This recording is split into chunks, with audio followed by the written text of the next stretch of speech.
이 시간 함께 보실 말씀은 마태복음 11장 20절로 30절 말씀입니다. 마태복음 11장 20절로 30절 말씀입니다. 한 절씩 교독하겠습니다. 예수께서 권능을 가장 많이 행하신 고을들이 회개하지 아니하므로 그때에 책망하시되 화 있을진저 고라시나 화 있을진저 벳세다야 너에게 행한 모든 권능을 두로와 시돈에서 행하였더라면 그들이 벌써 베옷을 입고 제에 앉아 회개하였으리라.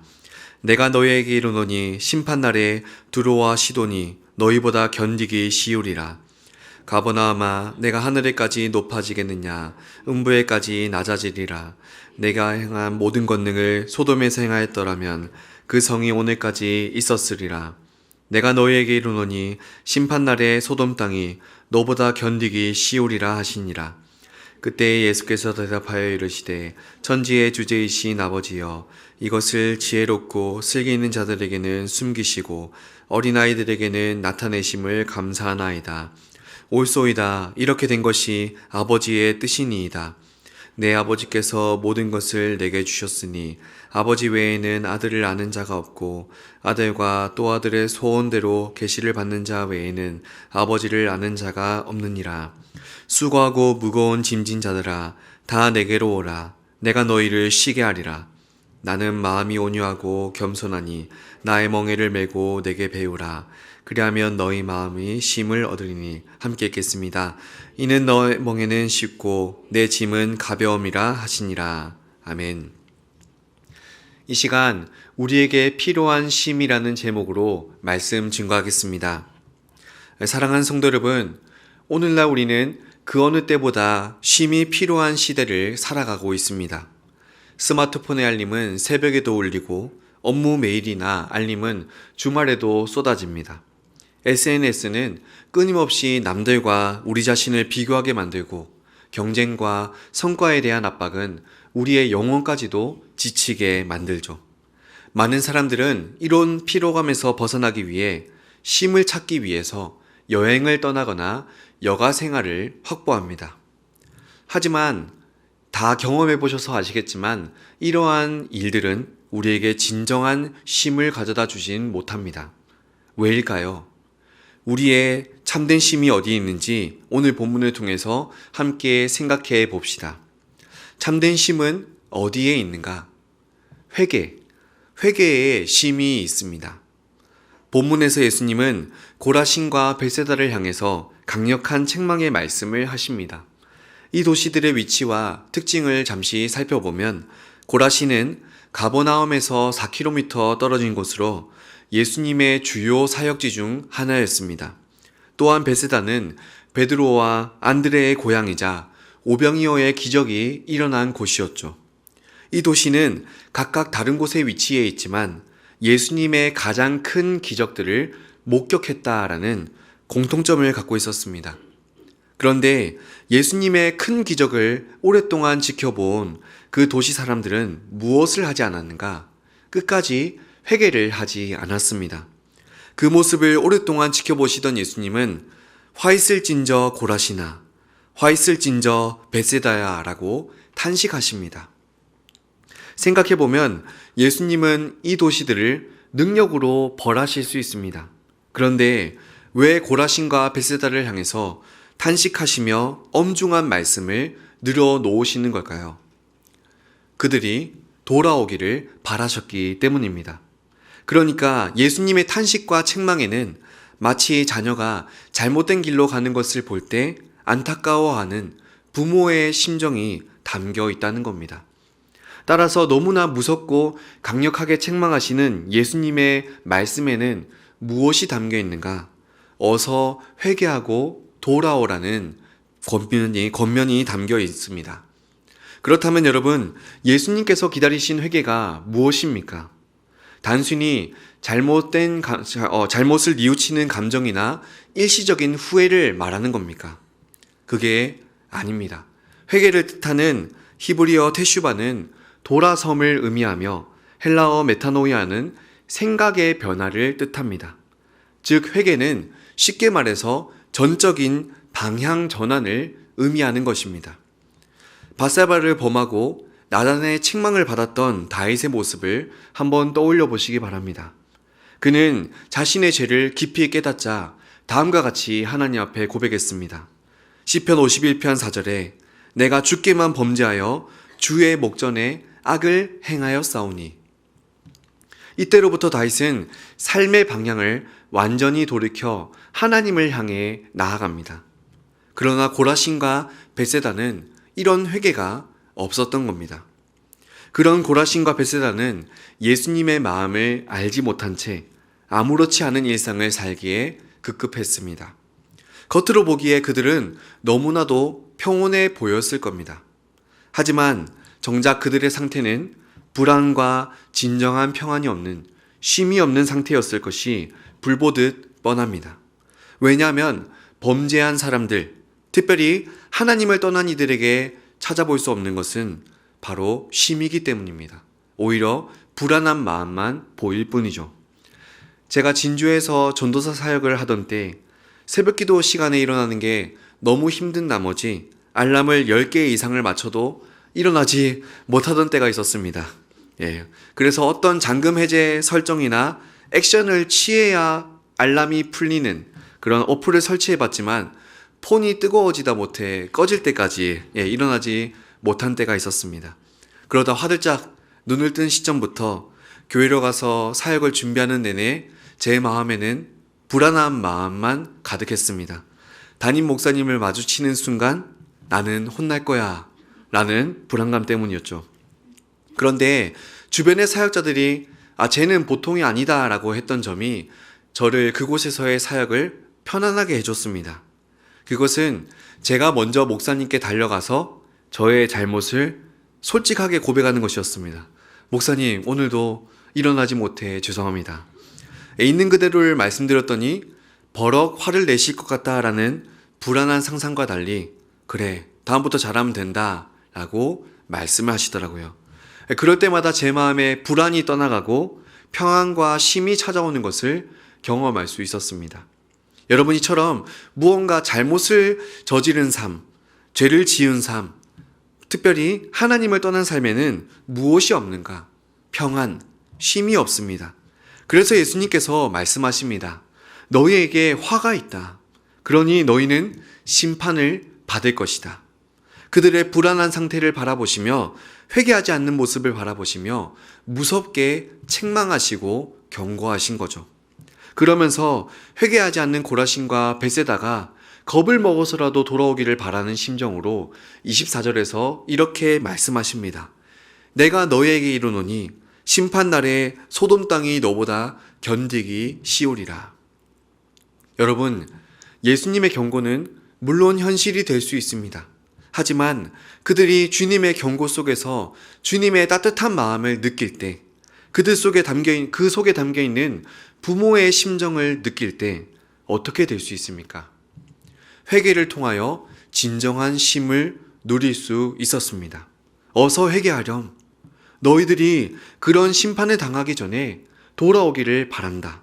그때 너희에게 쉼이 임할 거야. 여러분, 이러한 예수님의 경고, 그 마음속에서 참된 쉼의 비결을 발견하시기 바랍니다. 참된 쉼은 회개에 있습니다.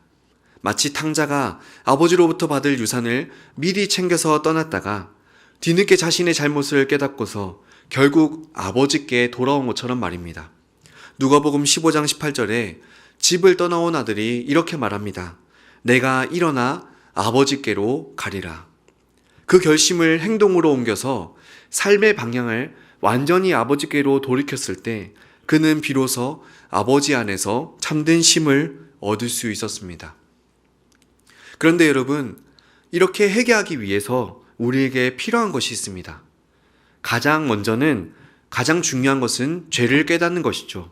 하지만 죄를 깨달아도 돌이키지 않는 이들이 많지 않습니까? 그런 일이 생기는 이유가 무엇일까요? 죄를 인정하고 회개할 용기가 없기 때문입니다. 너무 멀리 와서 돌이킬 용기가 없는 것이죠. 앞서 제가 예로 들었던 새벽 기도를 빠질 때마다 제게 필요했던 것은 죄를 고백하고서 책망받을 용기, 벌을 받을 용기, 용서받을 용기가 필요했습니다. 여러분, 우리는 이미 죄를 깨달아서 하나님 앞에 죄를 낱낱이 아랜 회개한 자들 아닙니까? 그럼에도 불구하고 날마다 죄를 지으며 살아가는 우리가 오늘도 해야 할 일이 무엇이겠습니까? 내 연약함, 내 죄를 인정할 용기를 구하는 것입니다. 돌이킬 힘을 구하는 것이죠. 주님의 책망의 소리를 들을 때 그 말씀을 나를 향한 말씀으로 받아들이고서 회개할 수 있는 마음을 구하는 것입니다.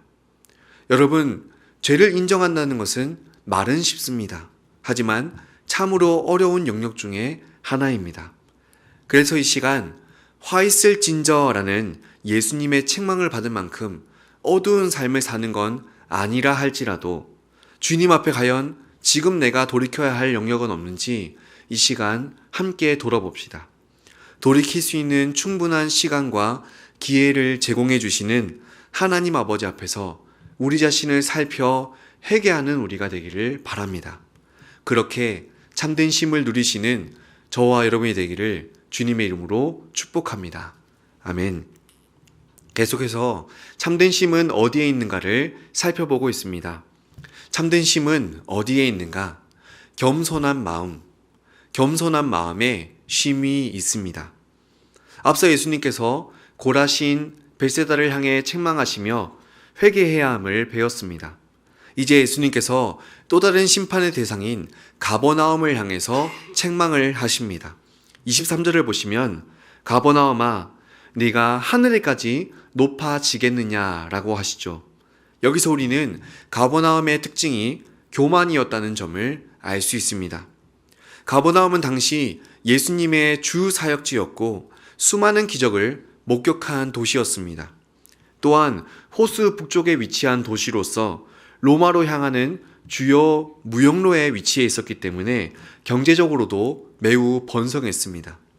여기서 예수님은 많은 제자들을 부르셨고 베드로의 장모를 치유하시기도 하셨죠. 그러나 그들은 이러한 특권을 누리고도 오히려 어떻게 됐다는 겁니까? 교만해졌고 진정한 회개로 나아가질 못했습니다. 그 결과 예수님께서 이 도시를 향해서도 심판을 내릴 거라고 경고하십니다. 너희가 제 아무리 높아지려고 하더라도 나는 너희를 음부에까지 낮출 것이다. 이는 교만이 얼마나 무서운 결과를 가져다 주는지를 보여줍니다. 주님은 지금 교만한 자를 음부에까지 낮출 수 있는 심판주 하나님으로 자신을 계시하고 계십니다. 왜 이것을 강조하시는 걸까요? 이 역시 교만한 마음을 즉시 내려놓고 회개로 나아오기를 바라셨기 때문입니다. 여러분, 오늘날도 마찬가지입니다. 이 시대는 특별히 예수님이 활동하던 시대만큼 예수님을 직접 눈으로 볼 수 있는 것도 아니고 예수님께서 펼치신 눈부신 역사를 볼 수 있는 건 아닙니다. 하지만 그럼에도 불구하고 우리에게 수많은 은혜가 임하고 있죠. 말씀의 홍수 시대를 맞고 있고 풍요라는 은혜를 누리고 있습니다. 그런 우리에게 이 말씀은 경고를 주고 있습니다. 만약 우리도 하나님의 은혜를 당연하게 여기며 교만한 마음을 품는 순간 우리도 쉼이 없는 삶으로 빠질 수 있음을 경고하고 있는 것입니다. 실제로 교회를 다니는 사람들 중에 이런 고백을 하는 사람들이 많이 있습니다. 우리는 몇 대 기독교 집안이야. 교회를 오래 다녔어.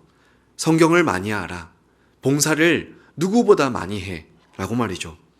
그런 자에겐 사실 쉼보다는 불안한 그림자가 항상 드리울 수밖에 없습니다. 항상 남들에게 자신의 잘난 면을 드러내 보이기 위해서 노력하는 그 끝없는 함정에 빠지기 때문이죠. 그러한 삶에는 평안을 찾아볼 수가 없습니다. 이와 같이 교만한 마음이 얼마나 위험한지, 그리고 겸손한 마음이 얼마나 중요한지를 보여주는 성경 속의 대표적인 인물이 있습니다. 그는 바벨론 왕 느부갓네살입니다. 느부갓네살은 당시 세계에서 가장 강력한 제국의 통치자였습니다. 그는 수도 바벨론을 세계에서 가장 아름다운 도시로 건설했고 그가 거니던 공중정원은 7대 불가사의 중 하나로 꼽힐 정도로 그 규모가 어마어마했습니다. 지금으로 말하면 서울이나 해외에 세워진 초고층 빌딩과도 같은 당대 최고의 건축 기술이 그의 부와 영광을 드러내고 있었죠. 어느 날 그는 자신이 지은 왕궁 옥상을 거니면서 바벨론 도성을 내려다보고 이렇게 외쳤습니다. 이 큰 바벨론은 내가 능력과 권세로 건설했도다. 이 도시가 내 위엄과 영광을 나타내지 않느냐. 그의 마음은 자신의 업적과 자신의 능력으로 가득 차 있었습니다. 그 모든 것은 사실 하나님이 허락하신 것이었음에도 불구하고 그는 자신의 교만으로 똘똘 뭉치기 시작했죠. 그가 그런 마음을 먹은 순간 하나님은 그를 향한 벌을 내리십니다. 느부갓네살을 7년 동안 들짐승처럼 살게 하셔서 소처럼 풀을 뜯으며 살게 하신 겁니다. 그런데 이것은 단순한 징계가 아니라 하나님의 낮추시는 교육이었습니다. 모든 권세와 영광이 어디로부터 오는지를 깨닫는 교육의 시간이었죠. 그래서 7년의 시간이 지난 후 느부갓네살이 마침내 하늘을 바라보며 지극히 높으신 하나님을 인정합니다. 그러자 하나님은 그에게 모든 영광과 부를 다시 허락하며 위대함을 허락해 주십니다.